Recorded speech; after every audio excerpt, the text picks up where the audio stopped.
사람의 마음을 홀리는 시간 15초. 광고업계는 사람의 마음을 홀리기 위한 전쟁터와 같은 상황입니다. 사진 한 장, 짧은 동영상 한 컷으로 전 세계 사람들의 마음을 사로잡은 한 컷으로 전 세계 사람들의 마음을 사로잡은 주인공이 있습니다. 광고 천재 이재석. 그는 이제 더 이상 종이나 인터넷상이 아닌 자신의 몸을 광고로 활용하고 있습니다. 그런데 말입니다. 광고 천재 이재석 씨가 자신의 몸에 문신을 하며 광고를 하는 이유는 무엇일까요? 광고 천재 이재석, MC 천재 이충현. 제가 그 사실을 확인해 보고자 합니다.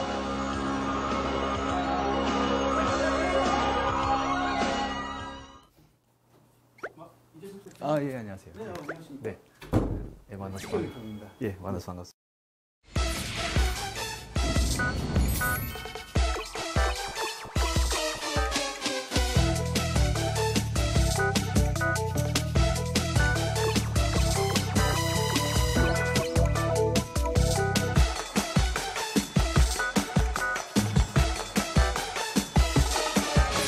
대표님, 사실 지금 굉장히 광고계에서는 어마어마한 존재감을 표현하고 계시는데 존재감만.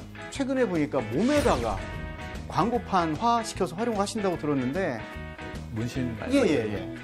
그걸 이제 장기 기증을 하자라는 차원에서 이렇게 했는데 좀 그걸 또 불편해 하시는 분들도 있어서 보여드려도 될지 예, 이제 가슴팍에다가 이제 저기가 있어요. 절치선이 예, 있습니다. 이거를 읽어볼게요. 예, 써 있어요. 예.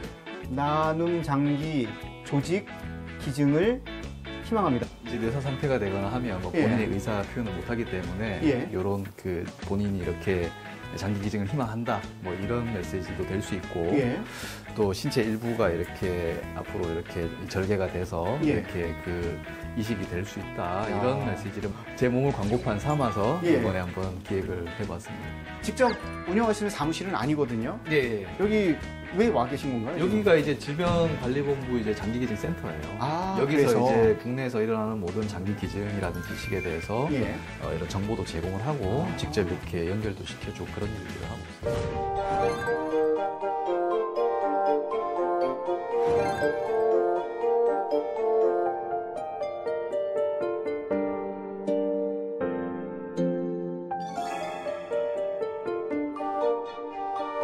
일단은 의뢰를 받았는데 이제 이쪽 사업을 하는 걸 제가 들어보니까 제가 이제 설득이 당한 거죠.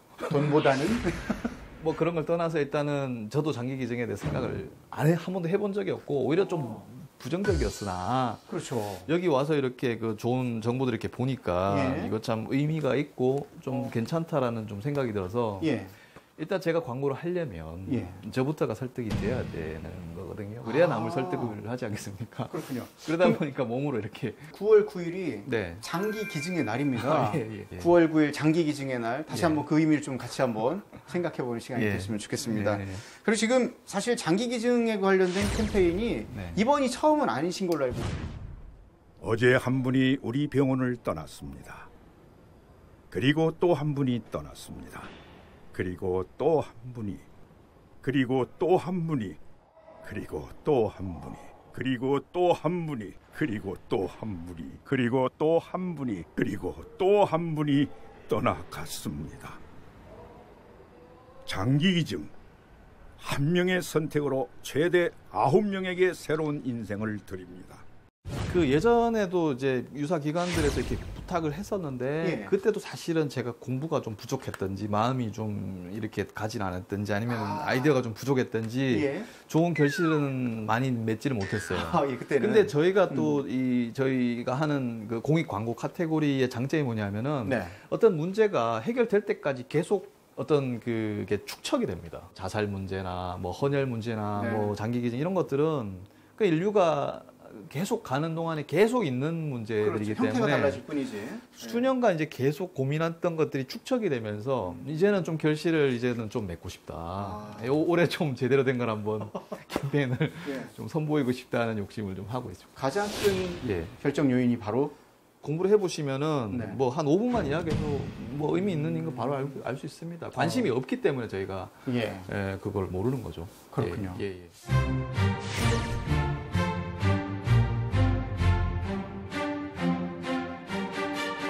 정서를 깨트리는 게 사실 되게 어려운 거잖아요. 예. 우린 유교 문화권에 있었어요. 그렇습니다. 예. 그러다 보니까 신체 훼손이라는 것에 대해서 거부감이 상당히 컸던 거고. 예. 장기 기증을 말씀하신 대로 예. 가장 맡고 있는 큰 원인이 말씀하신 그 신체 부모 신체 발부 수지 부모에서 예. 머리도 안 깎고 옛날에 그렇죠. 뭐 수염도 기르고 네. 그게 이제 고유한 어떤 유교 문화권에서 오는 특성인데 그거를 오히려 저는 이용하고 싶은 거예요. 반대로. 신체를 너무나 아끼는 이 손톱 하나도 깎아서 함부로 버리지 않는 이 마음을 예. 바꾸기는 어렵습니다. 이걸 이걸 바꿀 수 없기 때문에 예. 그 마음을 이용을 해서 역으로 예. 신체를 함부로 썩게 두거나 예. 죽은 뒤에는 불로 태워서 바닥에 뿌리거나 예. 그러지 말고 계속 뛰게 해라 라는 쪽으로 인식을 좀 바꿔보려고 그래요. 야, 이거. 아니 이게 처음 딱 생각하면은 예. 장기 기증이라는 게 수술까지만 생각을 하는데 예. 그까지만 보면 훼손처럼 보일 수 있어요. 메스라는 게 보면은 사람 죽이려고 있는 칼이 아닙니다. 살리려고 하는. 사람을 죽이기 위한 칼이 아니라 예. 사람을 이렇게 살리기 위한 칼이거든요. 그래서 내 장기나 내 신체 일부들이 내 수명이 아직 남아 있다면, 왜냐하면 내 수명과도 몸 수명은 남아 있거든요. 그렇죠. 그 수명을 이제 연장을 하고 나로서도 내 수명이 연장이 되는 거고 받는 사람도 수명이 연장이 되는 거기 때문에 예. 조금만 더 시야를 확대해서 보면은 이건 실제 훼손이 아니라 실제 보존인 거죠. 실제 보존입니다. 예. 지금 그 장기 기증 신청하실 때 네. 절차 복잡하지 않으셨어요? 뭐 그런 시스템적으로 해결될 네. 문제들도 물론 있을 수 있겠죠. 예. 근데 중요한 건 본인 의사와 이제 가족들의 동의가 제일 중요한 거고요. 평소에 사인은 안 해도 뭐 네. 충분히 그 이제 사망 후에 원하면 얼마든지 할 수 있습니다. 오. 예.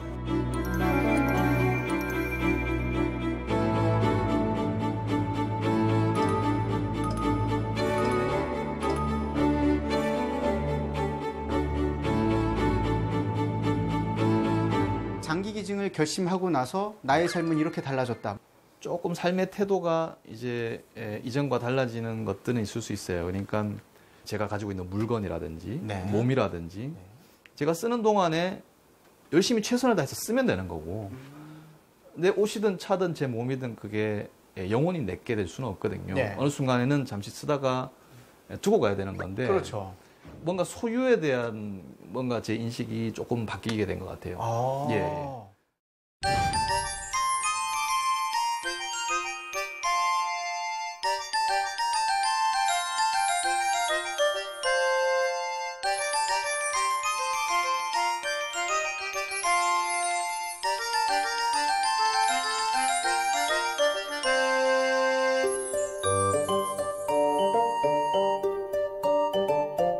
미국에서 돌아오시고 네. 바로 이재석 연구소를 만드셨어요. 네.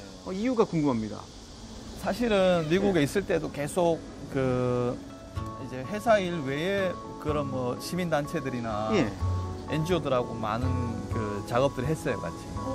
근데 회사에서 이제 할 수 있는 그 범위가 한정이 돼 있더라고요. 그러니까 회사라는 데는 어디까지나 수익을 창출하기 위해서 예. 있는 데지 뭐 공익 광고라든지 사회 뭐 소셜 캠페인을 하는 데는 아니거든요. 그렇죠. 근데 저는 해보니까 그쪽이 더 맞더라고요. 더 재밌었어요. 예. 재밌어서 그쪽을 하면은 예. 작업도 잘 나오고 결과물들이 오호. 작업도 더 즐겁고 예. 또 같이 일하는 사람들하고도 좀 케미가 맞고 그래서 이제 그런 데만 하는 데가 없냐고 찾아봤는데 그런 데만 하는 데는 없더라고요. 그래요? 없어요. 오히려 차별화가 된 거네요. 뭐 그럴 수도 있고요. 그래서 저는 좀 그쪽을 지금도 한 90% 이상은 그런 쪽만 하고 있어요. 뭐 관공서라든지 NGO라든지 예. 뭐 제품 광고는 거의 안 하거든요. 이걸 내가 공익 광고를 좀 해보고 싶다. 관심 가는 이슈들 좀 있을까요? 사실은 공익 광고라는 게 먼 나라 얘기가 아니라 예. 우리가 사는데 이 사회적으로 일어나는 가장 큰 갈등 문제나 그렇죠. 사람의 죽고 사는 문제가 다 공익 광고의 주제인 거예요. 뭐 최근에는 자살 문제나 예. 폭력. 사회적 약자에 대한 폭력 문제나 뭐 갑질을 그렇죠, 문제나 갑을. 예. 뭐 뭐 학업 스트레스나 이런 게 다 주제, 묻지마 폭력이나 뭐 미세먼지나 이런 게 다 주제가 될 수 있는 거죠. 그렇죠. 예. 공공연하게 사회에 퍼져 있는 현상들. 그러나 지금 이 사회에서 가장 큰 문제가 되는 거는 사회적인 분열 문제. 예. 국민 통합을 방해하는 그런 어떤 사회 각지에 있는 계층들 간의 불화. 그게 제일 큰 문제죠, 사실은. 그리고 그 사회 계층 간의 불화의 가장 큰 이제 원인이 되는 것들이 뭐 이런 사회인으로서의 어떤 책임과 의무 문제, 또 뭐 여러 가지 있습니다만은 저는 뭐 지금 우리나라 사회에서 가장 큰 문제는 분열 문제, 뭐 그런 게 좀 큰 문제가 되지 않겠나.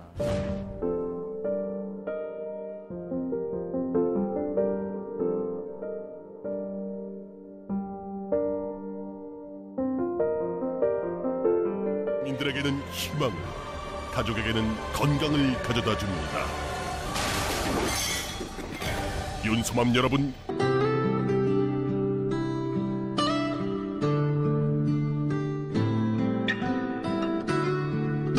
이재석 광고가 갖고 있는 철학.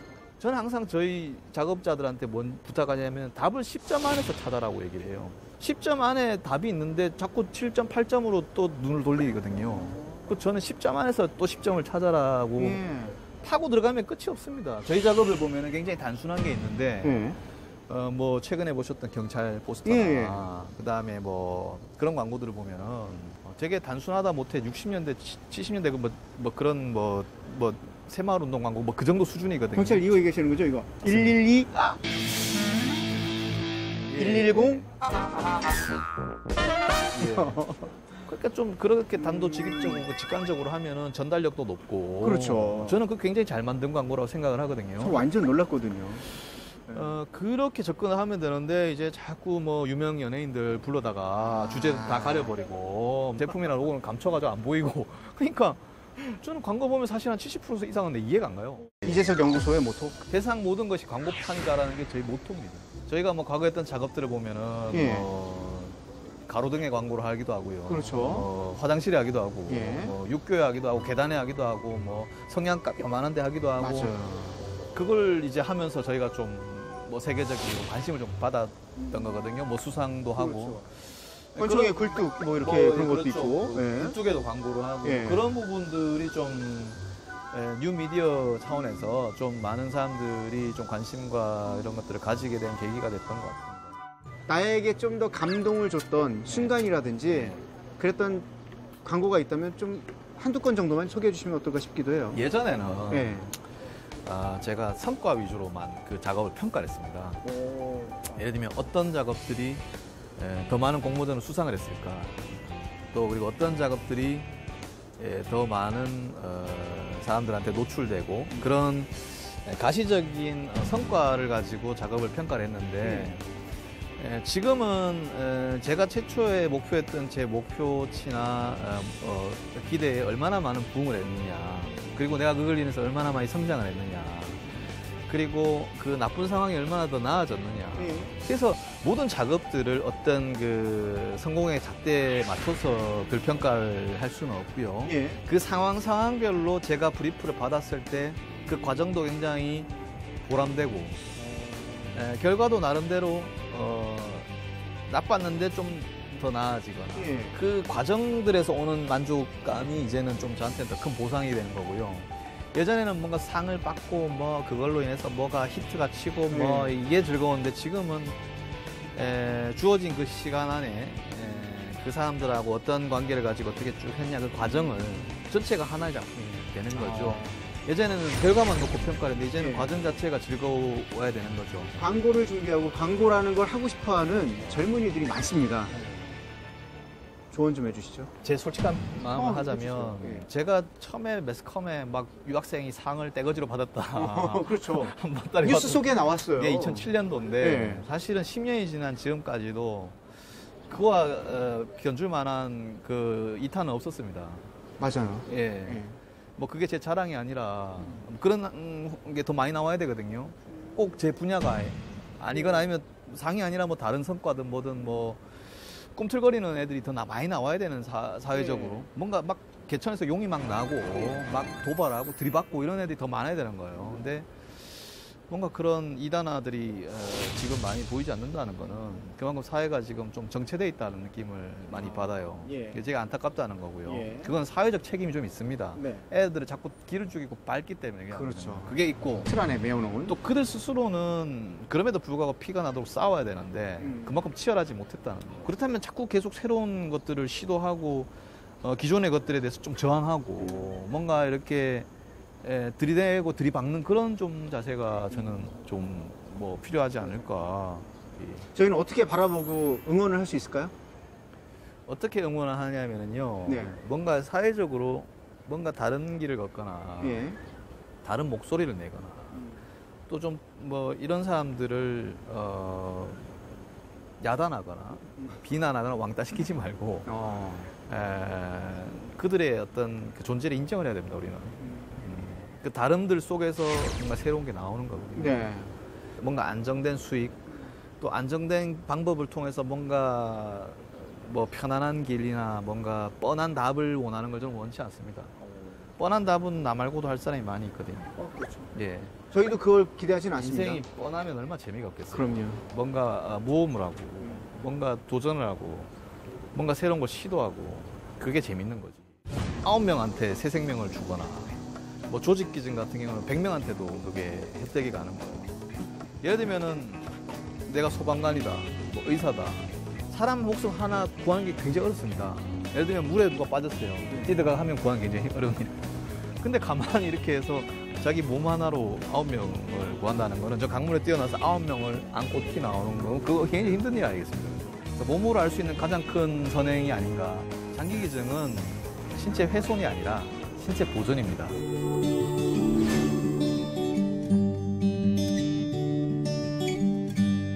대표님은 천재라고 생각하세요?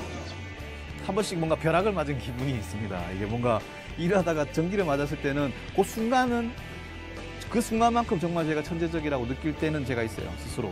그때는 저도 이거 정말 감사하다는 마음을 가지고 정말 최선을 다해서 좋은 일에 이런 걸 써야 되겠다 이런 느낌을 제가 가끔 받을 때는 있습니다. 예.